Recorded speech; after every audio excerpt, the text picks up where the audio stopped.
High guys, good morning and welcome back to my YouTube channel Tariful Assamese comedy. আৰু আপোনালোক সকলোকে happy Bhogali Bihu. যিহেতু অহাকালি মাঘ বিহু, গতিকে ভোগ কৰা এইটো বিহুত হৈছে ভোগ, তাৰমানে ভোগ খোৱা।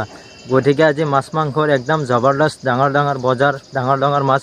তো গতিকে আপোনালোক আজি সেই বজাৰখন দেখুৱাম। আপোনালোকে ভিডিঅ'টো চাই থাকক। মই ভিডিঅ'টো আৰম্ভ কৰিছোঁ।